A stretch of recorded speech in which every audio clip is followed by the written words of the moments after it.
Hello बच्चा party, क्या हालचाल। सर जी हम बढ़िया, आप सुनाइए। बच्चों मैं बता दूं यहाँ भी सब बढ़िया। एक और खूबसूरत लेक्चर के अंदर बहुत बहुत स्वागत है आप सभी का। उम्मीद करता हूँ पिछली क्लास की रिवीजन करके बैठे होंगे। बहुत ज़रूरी है रिवीजन बच्चा पार्टी, नहीं करोगे तो किसी भी क्लास का पूरा आउटपुट नहीं ले पाओगे। आज की सीख से शुरू करते हैं।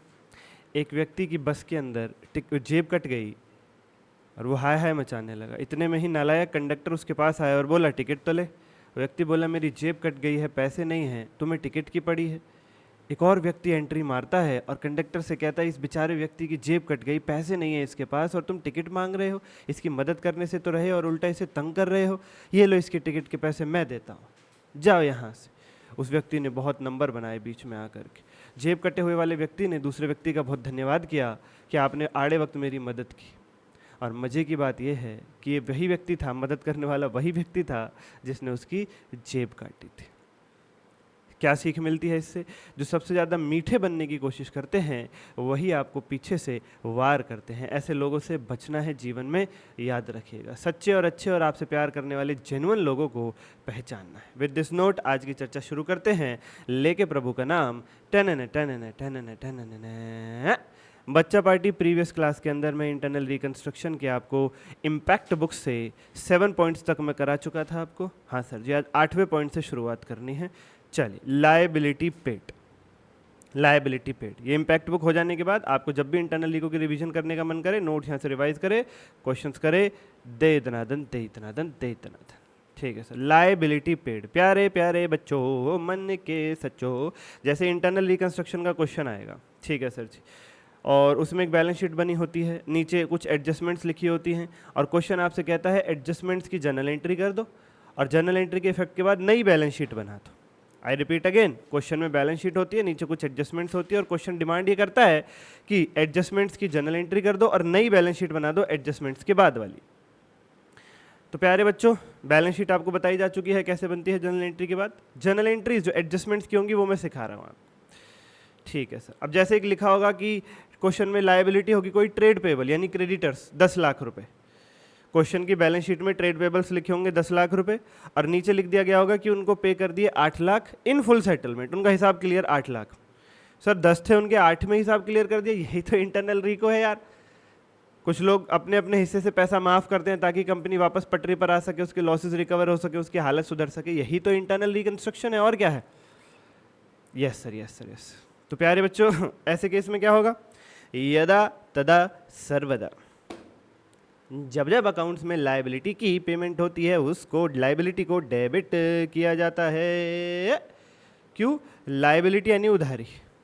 उधारी का नेचुरली होता है क्रेडिट बैलेंस, और जब हम उधारी पे कर देते हैं तो उधारी घट जाती है और लायबिलिटी जब जब घटती है डेबिट करते हैं। लिख लेना अपने पास, मैं पहले भी बता चुका हूँ। लायबिलिटी बढ़ती है तो क्रेडिट करते हैं, लायबिलिटी घटती है यानी रिड्यूस होती है तो उसको डेबिट करते हैं, डेबिट करते हैं।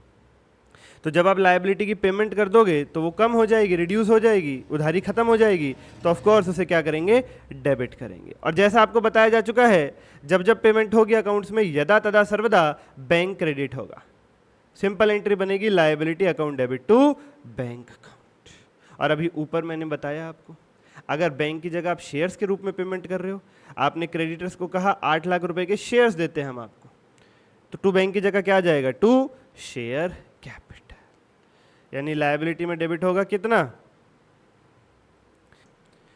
हाँ तो बच्चा बेटी, लायबिलिटी को डेबिट करेंगे 10 लाख रुपए से और टू बैंक में कितना आएगा, 8 लाख रुपए। 8 लाख के शेयर दे दिए तो टू शेयर कैपिटल में कितना आ जाएगा, 8 लाख रुपए। बैंक की जगह शेयर कैपिटल आ जाएगा और जो 2 लाख रुपए बच गए, 10 की उधारी 8 में माफ हो गई, वो 2 लाख कहाँ जाएंगे, कैपिटल रिडक्शन अकाउंट में। वो 2 लाख जाएंगे कैपिटल रिडक्शन अकाउंट। भाई 10 लाख की लायबिलिटी खत्म, लायबिलिटी डेबिट 10 लाख से, 8 लाख का पेमेंट बैंक से या शेयर से कर दिया आपने, टू बैंक या शेयर कैपिटल 8 लाख, बचे 2 लाख कैपिटल रिडक्शन अकाउंट में चले जाएंगे। फायदा है आपका, फायदा हमेशा क्रेडिट होता है। रूल है, 11th क्लास से पढ़ रहे हैं, credit all income and gains. उल्टा केस भी हो सकता है कोई नालायक ही निकले क्रेडिटर और वो अपने पैसे छोड़ने तो दूर, बोल ब्याज और मांगने लगे। बोले 10 की बजाय तुम मुझे 10.5 लाख रुपए दोगे, 10 लाख मेरे बनते हैं और 50,000 हो गए उस पर ब्याज, तुमने इतने टाइम से पेमेंट नहीं करी, इतने टाइम से तुम्हारे ऊपर चल रही है उधारी। 10.5 भी देने पड़ सकते हैं। ऐसा भी हो सकता है मदद करना तो दूर, वो लात और मार रहा है 4, कंगाली में आटा गीला कर रहा है, गिरे हुए व्यक्ति में 4 लाते और मार रहा है। रेयर होता है, बहुत रेयर, पर क्वेश्चन में ऐसी एडजस्टमेंट भी आ सकती है। तो ऐसे केस में क्या होगा, लायबिलिटी में डेबिट होगा 10 लाख और पेमेंट होगी 10.5 लाख की। टू बैंक या टू शेयर कैपिटल में आएगा 10,50,000, 10,50,000। तो ऐसे केस में 50,000 कहाँ जाएगा, डेबिट में जाएगा, कैपिटल डिडक्शन अकाउंट डेबिट होगा 50,000 से, क्योंकि जहां भी डिफरेंस बचता है डेबिट में या क्रेडिट में, कैपिटल डिडक्शन अकाउंट वहीं आता है। भाई 10 के बदले 10.5 पे करने पड़ गए, 50,000 का नुकसान हुआ, और credit debit all expenses and losses, losses को, नुकसान को डेबिट करके चलते हैं 11वीं क्लास का रूल, इसलिए कैपिटल डिडक्शन अकाउंट ऐसे केस में डेबिट हो जाएगा। नोट में लिखा हुआ है if paid more than the amount due then capital deduction account is debited. अगर लायबिलिटी से भी ज्यादा पेमेंट करनी पड़ जाए तो ये नुकसान है, फिर ऐसे केस में जो डिफरेंस अमाउंट है 50,000 वो कैपिटल डिडक्शन अकाउंट में डेबिट होगा, वो कैपिटल डिडक्शन अकाउंट में डेबिट होगा। Next 9, asset taken over by a liability, मतलब उधारी वाले, लायबिलिटी वाले हमारा एक एसेट उठा करके चले गए और कह रहे आज से ये एसेट हमारा होता है। फॉर एग्जाम्पल डिबेंचर होल्डर्स आए, डिबेंचर होल्डर्स क्या होते हैं, लायबिलिटी होते हैं, उनका पैसा उधार है हमारे ऊपर, वो आए और हमारा फर्नीचर उठा करके ले गए। उनने कहा हमें ना तुमसे पैसे चाहिए ना शेयर्स चाहिए, हम तुम्हारा फर्नीचर उठा करके ले जा रहे हैं, बात हुई खत्म। देखो प्यारे प्यारे बच्चों, सीधी साफ बात, सीधी साफ बात, अगर लायबिलिटी को पेमेंट करते वक्त बैंक से पेमेंट करो तो लायबिलिटी टू बैंक, लायबिलिटी को पेमेंट करते वक्त शेयर से पेमेंट करो तो liability to share capital. Liability को पेमेंट करते वक्त ना बैंक से पेमेंट कर रहे हो ना शेयर से पेमेंट कर रहे हो, आपने लायबिलिटी वालों को अपना एसेट दे दिया उठा करके, या वो आपका एसेट ले गए उठा करके। ये भी तो एक तरीका है पेमेंट का। पेमेंट 3 रूप में की जा सकती है, बैंक से पे करो यानी पैसा दो, शेयर्स के रूप में पे करो यानी शेयर्स दो, या फिर अपना कोई सामान दे दो। वो चुप चुप के मूवी में क्या कहता है, मुझे कुछ नहीं पता, 3 में से मुझे एक चीज तो चाहिए, जर, जमीन या जोरू। तो बिल्कुल वही हालत है, 3 में से एक तरीके से पेमेंट होती है, तो बैंक से या शेयर से, या फिर कोई सामान दे दो अपना। तो जब बैंक से पे करते हो लायबिलिटी टू बैंक, शेयर से पे करते हो liability to share capital, asset से पे करोगे तो liability account debit to asset account, liability account debit to asset account. इसे वैसे भी देख सकते हो आप, उधारी वाली ने, लायबिलिटी ने एसेट उठा लिया, लायबिलिटी भी खत्म एसेट भी खत्म, आज से तेरा किस्सा ही खत्म, न तू हमें जानती न तुझे जानते हम, आज से तेरा किस्सा ही खत्म, लायबिलिटी भी खत्म एसेट भी खत्म। तो आपको बताया था बेसिक रूल्स के लेक्चर में, जब लायबिलिटी खत्म होगी तो उसको डेबिट करेंगे, लायबिलिटी अकाउंट डेबिट, एसेट खत्म होगा तो उसको क्रेडिट करेंगे टू एसेट अकाउंट, यानी एंट्री बन जाएगी liability account debit to asset account, as simple as that. और जो भी डिफरेंस है चाहे डेबिट में चाहे क्रेडिट में, वो कैपिटल डिडक्शन अकाउंट में चला जाएगा। मान लो 10 लाख की लायबिलिटी थी और एसेट गया 9 लाख का, तो 1 लाख क्रेडिट आ जाएगा कैपिटल डिडक्शन में। या 10 लाख की लायबिलिटी थी और जो एसेट वो उठा करके ले गए वो 11 लाख का ले गए, तो 1 लाख डेबिट में आ जाएगा कैपिटल डिडक्शन अकाउंट में। वो अभी मैंने बताया ऊपर आपको, उसमें कोई दिक्कत नहीं सर कैसी भी। यस प्यारे बच्चों, यस सर जी। नेक्स्ट चलते हैं एडजस्टमेंट नंबर 10 की तरफ। आपको इंटरनल रीको के क्वेश्चन के अंदर ये सब चीज़ें भी करनी पड़ सकती हैं। क्वेश्चन कहे एसेट को बढ़ा दो, क्वेश्चन कहे एसेट को घटा दो, क्वेश्चन कहे लायबिलिटी को बढ़ा दो, क्वेश्चन कहे लायबिलिटी को घटा दो, याद रखिएगा। यानी क्वेश्चन में लिखा है इंक्रीज वैल्यू ऑफ फर्नीचर, या क्वेश्चन में लिखा है डिक्रीज वैल्यू ऑफ पेटेंट्स, या क्वेश्चन में लिखा है increase debenture holders by this amount, या क्वेश्चन में लिखा है decrease loan by this amount. तो एसेट को घटाना, एसेट को बढ़ाना, लायबिलिटी को बढ़ाना, लायबिलिटी को घटाना भी पड़ सकता है। याद रखो यहाँ पेमेंट की बात नहीं चल रही है, घटाने बढ़ाने की बात चल रही है। एसेट जिंदाबाद रहेगा, कहीं जा नहीं रहा, बस उसकी वैल्यू को बढ़ा दिया या घटा दिया जाएगा। लायबिलिटी जिंदाबाद रहेगी, वो पे होके खत्म नहीं हो रही, बस उसकी वैल्यू को बढ़ा रहे या घटा रहे अभी के लिए। ऐसा काम भी करना पड़ सकता है कि भाई एसेट की वैल्यू को बढ़ा दो, मार्केट में जाके पता चला एसेट की वैल्यू ज़्यादा थी, या एसेट की वैल्यू को घटा दो, मार्केट में जाके पता चला एसेट की वैल्यू कम है, या अभी के लिए लायबिलिटी को बढ़ा दो। पेमेंट नहीं कर रहे, वो कह रहे बढ़ा दो, पेमेंट कुछ टाइम बाद करेंगे, अभी बढ़ानी जरूरी है, सामने वाले ने ब्याज लगा दिया हमारे ऊपर। या वो कह सकते हैं लायबिलिटी घटा दो, सामने वाले ने पैसा थोड़ा माफ कर दिया अपना, हाँ पेमेंट अभी उसकी नहीं हुई है, कुछ टाइम बाद करेंगे, पर उसने कबूल कर लिया कि वो पैसे माफ कर रहा है अपने। तो खाली बढ़ाना घटाना भी करना पड़ सकता है, एक्चुअल पेमेंट रिसीट की बजाय खाली बढ़ाना घटाना भी हो सकता है। तो भाई बेसिक रूल के लेक्चर में बताया था, यदा तदा सर्वदा पूरे अकाउंट्स में एसेट बढ़ेगा तो एसेट को डेबिट करेंगे, एसेट अकाउंट डेबिट, एसेट बढ़ेगा तो एसेट को डेबिट करेंगे, एसेट डिक्रीज होगा तो एसेट को क्रेडिट करेंगे, यानी टू एसेट अकाउंट। यदा तदा सर्वदा पूरे अकाउंट्स में याद रखना। लायबिलिटी इंक्रीज होगी तो लायबिलिटी को क्रेडिट करेंगे टू लायबिलिटी अकाउंट, और लायबिलिटी डिक्रीज होगी तो लायबिलिटी को डेबिट करेंगे। यदा तदा सर्वदा पूरे अकाउंट्स में एसेट बढ़े तो डेबिट, घटे तो क्रेडिट, लायबिलिटी बढ़े तो क्रेडिट, घटे तो डेबिट, और डबल एंट्री कहाँ से पूरी हो जाएगी, कैपिटल डिडक्शन अकाउंट से। इंटरनल इको के चैप्टर में जब अकाउंट खाली रह जाए तो कौन सा अकाउंट आ जाता है उसकी जगह लेने के लिए? Capital reduction account. Simple as that, simple as that. तो अगर एसेट को लायबिलिटी को घटाना बढ़ाना पड़े तो इस प्रकार से आप एंट्री करके चलेंगे, इस प्रकार से आप एंट्री करके चलेंगे बच्चा पार्टी, इस प्रकार से एंट्री करके चलेंगे। बिल्कुल ठीक सर, बिल्कुल ठीक, absolutely no problem, absolutely no problem. अच्छा, अब एक बात ध्यान रखना, 17 और 18 पॉइंट पढ़ रहे हैं अभी हम। एसेट को बढ़ाते घटाते वक्त प्यारे प्यारे बच्चों, मन के सच्चों, क्वेश्चन में ऐसे लिखा हो सकता है, इंक्रीज फर्नीचर बाय 50,000। फर्नीचर एक एसेट है, क्वेश्चन ने लिख दिया इसको बढ़ा दो, मार्केट में वैल्यू इसकी ज़्यादा है, तो increase furniture by 50,000, B Y by word लिखा हो सकता है। तो आपको क्या करना है, जनरल एंट्री में 50,000 लिख देना है। यानी एसेट को इंक्रीज करने की जनरल एंट्री क्या होती है? Asset account debit to capital reduction account. बोले तो furniture account debit to capital reduction account, ये लिखोगे। हाँ सर बिल्कुल ठीक, 50,000 सीधा लिख दोगे, 50,000 सीधा लिख दोगे। अगर बी वाई बाय वर्ड लिखा हुआ है तो उसके सामने जितना अमाउंट होता है सीधा उठा के जनरल एंट्री में आता है। बाय का मतलब होता है इतने से बढ़ा दो या इतने से घटा दो। अगर लिखा है रिड्यूस बाय 10,000 तो भी सीधा 10,000 आएगा जनरल एंट्री में, capital reduction account debit to asset account. यानी बाय वर्ड का मतलब होता है जितना अमाउंट लिखा हुआ है उतना ही जनरल एंट्री में आएगा, उतने ही अमाउंट से बढ़ाना या घटाना है, एज इट इज। बाय लिखा है तो गो स्ट्रेट, मतलब बाय के सामने जो अमाउंट लिखा हुआ है सीधा उठा के, स्ट्रेट सीधा उठा के जनरल एंट्री में लिख दो, सीधा उठा के जनरल एंट्री में लिख दो, सीधा उठा के जनरल एंट्री में लिख दो। लो मैं इसका एग्जांपल भी दे देता हूं आपको। हाय ईमान मैंने लुट ले गया, मैंने लुट ले गया। हेलो, ये लो बच्चा पार्टी। लेट सपोज क्वेश्चन में लिखा है फर्नीचर को बढ़ा दो 10,000 से, इंक्रीज फर्नीचर बाय 10,000। तो पहले तो बताओ फर्नीचर एक एसेट है? हाँ सर जी। उसको बढ़ाने की जनरल एंट्री क्या होगी? एसेट अकाउंट डेबिट, यानी furniture account debit to capital reduction account, और अमाउंट सीधा आ जाएगा, अमाउंट सीधा आ जाएगा 10,000 10,000। ऐसे केस में क्वेश्चन की बैलेंस शीट में फर्नीचर की क्या वैल्यू दे रखी थी उससे आपको कोई भी लेना देना नहीं रहेगा। बाय के सामने जो अमाउंट लिखा हुआ है सीधा उठाओ और जनरल एंट्री में पोस्ट कर डालो, सीधा उठाओ और जनरल एंट्री में पोस्ट कर डालो। ठीक है sir, absolutely no problem with this, we have got absolutely no problem with this. ठीक है बच्चा party? Yes sir ji, yes sir ji. Question की बैलेंस शीट से आपका कोई भी लेना देना नहीं रहेगा कि क्वेश्चन की बैलेंस शीट में फर्नीचर का क्या अमाउंट दे रखा है इन सच अ केस, अगर बाय वर्ड लिखा हुआ है तो। अब आ जाते हैं अगले वर्ड पे, अगले वर्ड पे। लेट सपोज लिखा हुआ है increase furniture to 2 lakh, increase furniture to 2 lakh. तो डोंट वरी, फर्नीचर एक एसेट है, इंक्रीज करने की एंट्री तो वही रहेगी, asset account debit to capital reduction account, यानी furniture account debit to capital reduction account. Entry तो वही रहेगी, एंट्री तो वही रहेगी, एंट्री में कोई बदलाव नहीं होगा, लेकिन इस बार अमाउंट डिफरेंस आएगा। क्या? आपको देखना पड़ेगा कि क्वेश्चन की बैलेंस शीट में फर्नीचर कितना दे रखा था, लेट सपोज 1.5 लाख, और फिर इन दोनों का जो डिफरेंस अमाउंट है, क्वेश्चन की बैलेंस शीट में जो वैल्यू दे रखी है वो 1.5 लाख, और नीचे TO2 के सामने जो अमाउंट लिखा हुआ है 2 लाख, उनका जो डिफरेंस है 50,000, वो जनरल एंट्री में जाएगा, डिफरेंस अमाउंट जनरल एंट्री में जाएगा बच्चा party. The difference amount would be posted to journal entry, क्योंकि 2 का मतलब होता है तक। अब 2 लिखा हो या 8 लिखा हो, दोनों की एक ही बात है, इनका मतलब होता है तक, कि 1.5 लाख के फर्नीचर को बढ़ाकर इंक्रीज करके ले जाओ 2 लाख तक।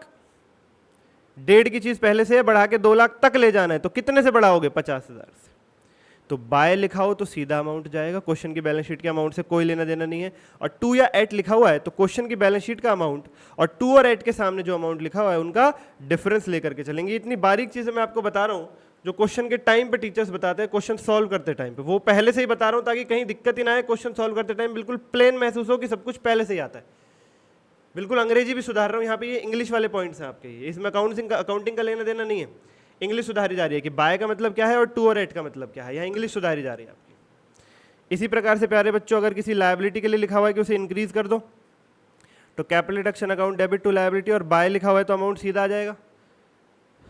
और अगर 2 या 8 लिखा हुआ है तो क्वेश्चन की बैलेंस शीट में उस लायबिलिटी का जो अमाउंट है वो, और 2 और 8 के सामने जो अमाउंट लिखा हुआ है उनका जो डिफरेंस है वो जनरल एंट्री में जाएगा।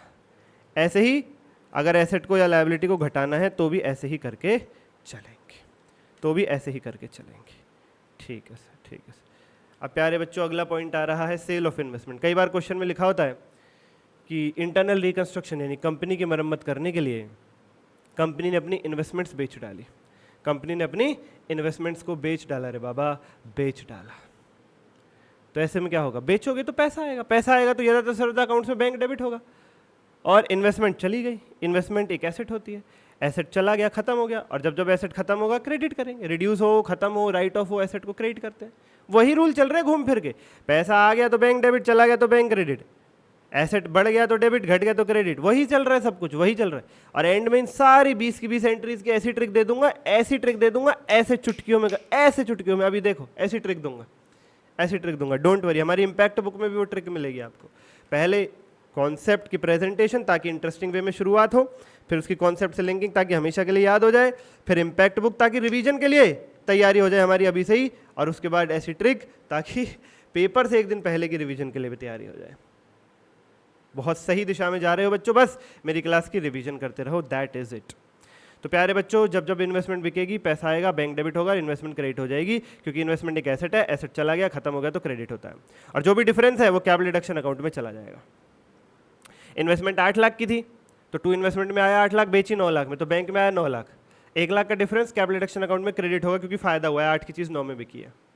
उल्टा केस है तो कैपिटल डिडक्शन अकाउंट डेबिट हो जाएगा, bank account debit, capital deduction debit to investment. अगर लॉस है तो bank account debit, capital deduction debit to investment, profit है तो bank to investment to capital deduction account. Sir आप इनका एक एक एग्जांपल देके अमाउंट क्यों नहीं लिखवा देते? अरे नहीं, क्वेश्चंस करेंगे ना इन सब चीज़ों के ऊपर दुनिया भर के, अब इतना भी ज़्यादा समय नहीं लगाना है ना, बिल्कुल बैलेंस में रुकना है ना, समय कम ना ज़्यादा, बिल्कुल बैलेंस में।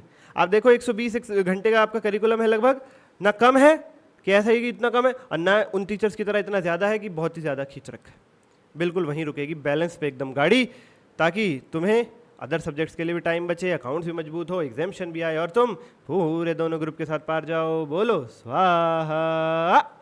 Yes sir, yes sir. अगला पॉइंट, एक जनरल पॉइंट लिखा हुआ है, and reduce words are added to the name of the company. आपको ध्यान रखना है बच्चा बैठ, ये वर्ड आपको ध्यान रख के चलना है।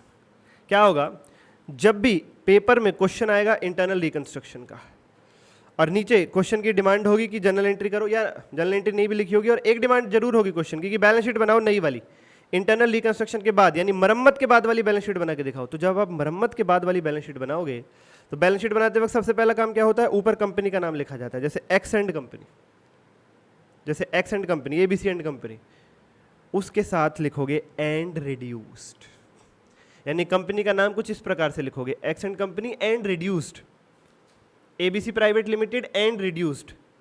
जिस भी कंपनी की मरम्मत होती है, जिस भी कंपनी का इंटरनल रिकंस्ट्रक्शन होता है, उसके बाद उसकी बनी हुई हर बैलेंस शीट में एंड रिड्यूस्ड वर्ड लगाते हैं, एंड रिड्यूस्ड वर्ड लगाते हैं। वो वर्ड देखते ही किसी भी इन्वेस्टर को, किसी भी व्यक्ति को पता चल जाएगा कि इस कंपनी की अभी अभी मरम्मत हुई है, अभी अभी इंटरनल रिकंस्ट्रक्शन हुआ है, तो ये अभी अभी लॉस फेस करके आई है, इसमें पैसा लगाएं कि ना लगाएं।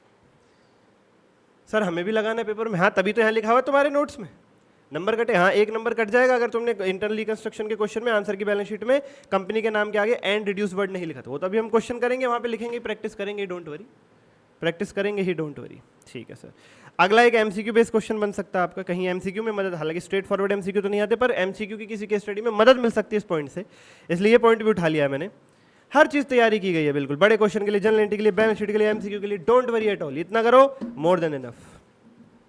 Amount return of fixed asset, जो फिक्स्ड एसेट का अमाउंट राइट ऑफ करते हैं उसे कितने साल तक शो करके चलते हैं? 5 साल तक।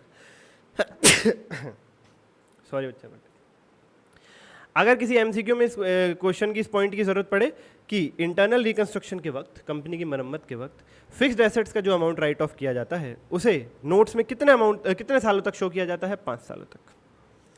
जैसे मान लीजिए क्वेश्चन में एसेट था फर्नीचर, उसको रिड्यूस कर दिया 10,000 से, मतलब राइट ऑफ कर दिया, तो ये बात आप अगले 5 साल तक शो करके चलोगे कि फर्नीचर का 10,000 इंटरनल रिकंस्ट्रक्शन के वक्त राइट ऑफ किया गया था। अगले 5 साल की बैलेंस शीट में शो करके चलोगे, ताकि पता चले इंटरनल रीको के वक्त एसेट्स को किस वैल्यू से घटाया था, इन्वेस्टर की नज़र में ये बात रहे। कितने साल तक? 5 साल तक। कितने साल तक? 5 साल तक। 5 साल तक। Next is settlement of taxation liability. वही बात है प्यारे बच्चों, अभी लायबिलिटी को पे करने की एंट्री मैंने क्या बताई थी आपको? लायबिलिटी को पे करने की एंट्री मैंने क्या बताई थी आपको? सर ये liability account debit to bank account, और अगर शेयर्स में पे कर रहे हैं तो liability account debit to share capital, और अगर एसेट के रूप में पे कर रहे हैं तो 9th एंट्री आ गई liability account debit to asset account, और जो भी डिफरेंस है कैपिटल डिडक्शन अकाउंट में डाल दो। इसी प्रकार से टैक्स की लायबिलिटी है बच्चा पार्टी, इसी प्रकार से टैक्स की लायबिलिटी, टैक्स देना भी तो एक लायबिलिटी है, सेम वही एंट्री हो जाएगी liability for tax account debit to bank account, और ये पेमेंट बैंक से ही होगी। आप सरकार को ये नहीं कह सकते कि टैक्स वाले पैसे के बदले में आप शेयर्स ले लो, या टैक्स सरकार लेती है ना, टैक्स वाले पैसे के बदले में शेयर ले लो, ये नहीं कह सकते, या टैक्स वाले के बदले में हमारा कोई टैक्स वाले अमाउंट के बदले में हमारा कोई एसेट उठा के ले जाओ, ये नहीं कह सकते आप सरकार से, आपको बैंक से ही टैक्स की पेमेंट करनी होती है। तो टैक्स वाली लायबिलिटी की पेमेंट होगी लायबिलिटी फॉर टैक्स, यानी liability account debit to bank account, to bank account. Difference capital deduction account में, डिफरेंस कैपिटल डिडक्शन अकाउंट सब जानते हो आप ऑलरेडी पहले से ही।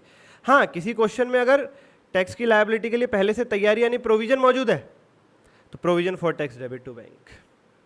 हाँ ठीक है, प्रोविजन क्या होता है? तैयारी, कि आपने पहले से ही टैक्स की पेमेंट के लिए कुछ तैयारी कर रखी है, तो फिर पेमेंट कहाँ से करोगे? फिर उस तैयारी में से पेमेंट करोगे।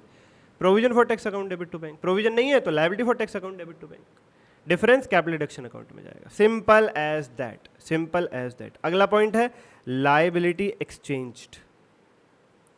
अगला पॉइंट है लायबिलिटी एक्सचेंज्ड, मतलब फॉर एग्जाम्पल 8% डिवेंचर होल्डर्स आए और उन्होंने कहा हमें अब आप ऐसा करो, हम अपना 3% माफ़ करते हैं, 5% डिवेंचर्स दे दो। डिवेंचर होल्डर्स कौन लोग होते हैं? जिनसे हम पैसा लेते हैं उधार और उन्हें ब्याज पे करते हैं, उन्हें डिवेंचर होल्डर्स कहा जाता है। अभी तक उनके ऊपर 8% का रेट था, सालाना 8% हम उन्हें इंटरेस्ट पे कर रहे थे। अब कंपनी लॉस में आई, मरम्मत हो रही है, हम उनसे मदद मांग रहे, तो वो कह रहे हैं हम मूल तो माफ़ नहीं करते, हम प्रिंसिपल तो कोई माफ़ नहीं कर रहे, हम 3% का इंटरेस्ट माफ़ करने के लिए तैयार हैं अपना। उन्होंने कहा हमारे 8% को आप घटा के 5% कर दो। तो ऐसे में क्या होता है?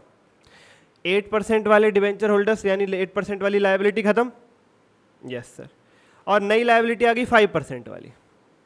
पुरानी लायबिलिटी को डेबिट कर दो, नई लायबिलिटी को क्रेडिट कर दो। ये तो मैं शुरू से ही बता रहा हूँ आपको, पुरानी लायबिलिटी डेबिट, नई लायबिलिटी क्रेडिट।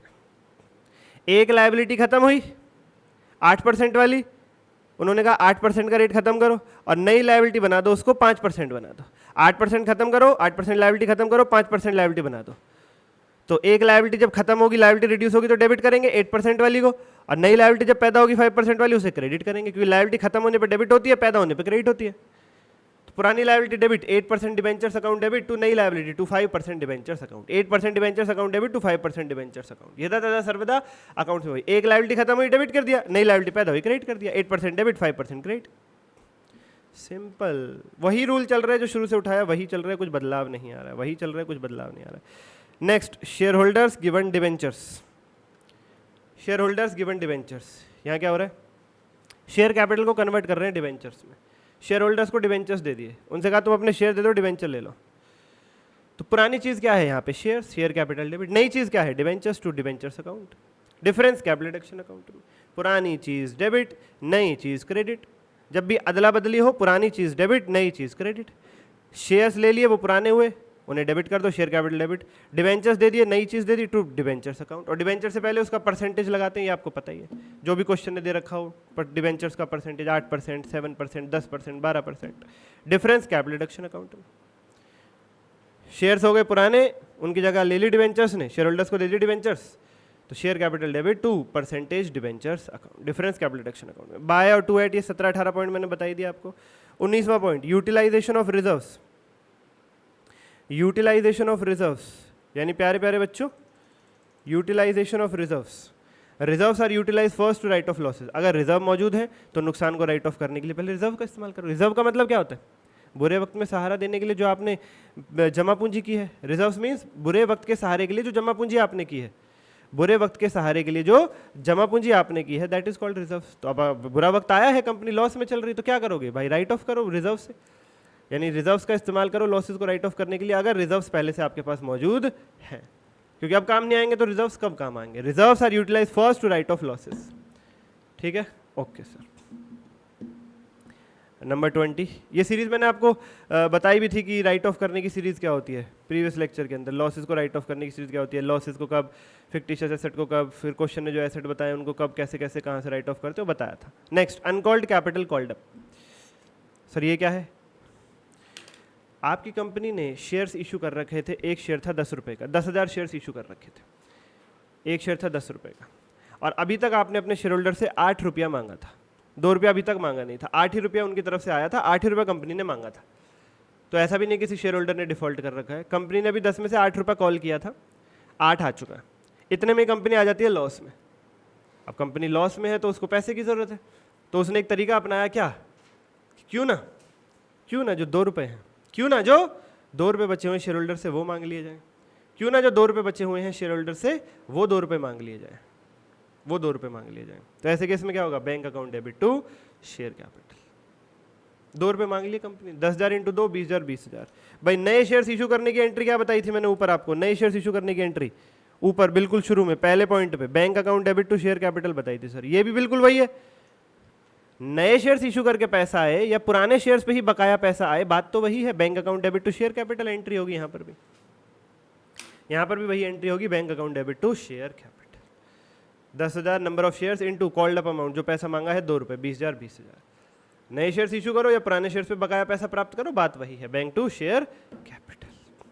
और जब जनरल एंट्रीज के बेस पे क्वेश्चन सॉल्व करेंगे तो अभी जो सीखी हैं ये इम्पैक्ट बुक में, तब उनकी नरेशन भी लिख करके चलेंगे। कभी आपको लग रहा हो कि नरेशन नहीं बताई सर ने, तब उनकी नरेशन भी लिख करके चलेंगे, ओके सर जी, ओके सर जी, नो प्रॉब्लम सर, ठीक है, ओके सर। अब प्यारे बच्चों, अब क्या करूँगा मैं, ये लेक्चर यहीं एंड कर रहा हूँ। अब इन 20 की 20 एंट्रीज को, इनमें आपका स्टडी मैट आ गया, आरटीपी एमटीपी PYQ सब आ गया, इनके बेस पे सारे क्वेश्चन सॉल्व हो जाएंगे। अब इन 20 की 20 एंट्रीज को और समरी करने के लिए इनकी ट्रिक दे दूंगा, जिसकी 5 मिनट की वीडियो अलग बनाऊंगा ट्रिक की मैं, ताकि कभी भी पेपर से पहले उसे रिवाइज करना हो तो उसे भी अलग से देख सको आप। तो क्या तरीका रहा, पहले कॉन्सेप्ट प्रेजेंटेशन वे में आपको डेमो दिया, फिर उसे लिंक किया कॉन्सेप्ट से नोट से, ताकि हमेशा के लिए याद हो जाए इतना इंटरेस्टिंग वे में। उसके बाद इम्पैक्ट बुक करा दी पूरी, ताकि कॉन्सेप्ट शॉर्ट में रिवाइज हो जाए। पेपर के वक्त कहाँ से रिवाइज करना है, यहाँ से, जब भी पहली दूसरी रिवीजन करने बैठोगे। उसके बाद अगली क्लिप में एक ट्रिक और दे दूंगा, ताकि पेपर से एक दिन पहले रिवीजन करनी पड़े इंटरनली होगी तो 5 मिनट में भी हो जाए। चलिए आज का लेक्चर यहीं तक रखते हैं और अगली क्लिप देख लेना। अभी के लिए इतना ही, धन्यवाद बच्चा party, thank you, love you all, bye bye.